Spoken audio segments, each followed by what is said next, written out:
अंतर्राष्ट्रीय शायर राहत इंदौरी साहब इस दुनिया से रुखसत हो गए।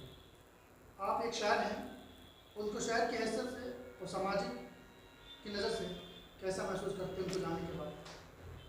देखिए, राहत साहब का जाना सिर्फ शायरी का नुकसान नहीं है, ये हमारे समाज के लिए भी एक बहुत बड़ा नुकसान है जिसको पूरा नहीं किया जा सकता किसी तरह से। राहत साहब ने दिलों पर राज किया है और ये दिल मिलके ही समाज बनाते हैं। तो समाज में जो एक खालीपन आया है उनके जाने से, वो न सिर्फ मुशायरों की दुनिया से, उसके डाइस से, बल्कि लोगों के जहनों से वो जो एक खालीपन आ गया है वो अब कभी पूरा नहीं किया जा सकता। अनकरीब तो कोई ऐसा शख्स कम से कम मुझे नज़र नहीं आता जो उस जगह को पूरा कर सके। राहत साहब ने हमेशा इंसानियत का पैगाम दिया, लेकिन सोशल मीडिया पे तमाम तरह के लोग कल कमेंट कर रहे थे कि तमाम गलत भद्दे भद्दे कमेंट कर रहे थे, तो क्या लगता है बस वैसे कमेंट को लेकर?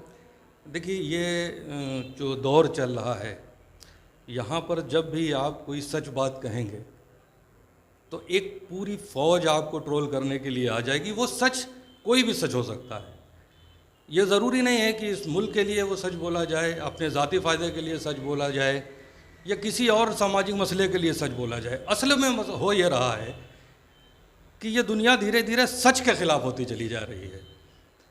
तो ये जो एपिसोड हुआ उनके जाने के बाद, जो बुरी तरह से ट्रोल किया गया और गलत और भद्दे कमेंट किए गए, ये एक पूरी फ़ौज है, इसको इग्नोर कर देना चाहिए समाज को, और सारे बुद्धिजीवी वर्ग इसको इग्नोर करते भी हैं। और आप देखिएगा, ये कुछ हिस्सा है, लेकिन पॉजिटिव उनके लिए, उनको याद करने वाले, उनको चाहने वालों की कमी नहीं है। वो लोग जिन्होंने उनकी मोहब्बतों में मैसेज किए हैं, जो उनको याद करके मैसेजेस किए हैं, पूरा फेसबुक और सोशल मीडिया भरा पड़ा है, तो इसको इग्नोर कर देना चाहिए।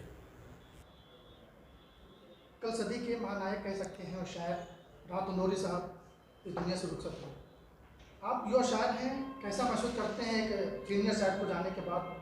क्या मतलब खामियां पैदा होती हैं ऐसे शायर को दुनिया से रुखसत हो जाने के बाद? राहत साहब के इस दुनिया फ़ानी से रुखसती के बाद जो एक खला पैदा हुआ है, जो एक नाकाबिल तलाफ़ी नुकसान, जिसकी भरपाई ग़ालिबन नामुमकिन है, लेकिन जिस तरीक़े से उन्होंने शायरी की आबियारी की है, उससे यकीनी तौर पे हम ये बात कह सकते हैं कि आने वाली कई नस्लों, कई पीढ़ियों, कई सदियों तक राहत साहब की शायरी, उनका नाम ज़िंदा रहेगा और हम सबकी यादों में वो बरक़रार रहेंगे, ज़िंदा रहेंगे। और बहुत ही एक अफ़सोसनाक वाक़या जो कल पेश आया, हम उनके मग़फ़िरत के लिए दुआ करते हैं, उनके घर वालों के साथ शाना बशाना इस गम में शरीक हैं।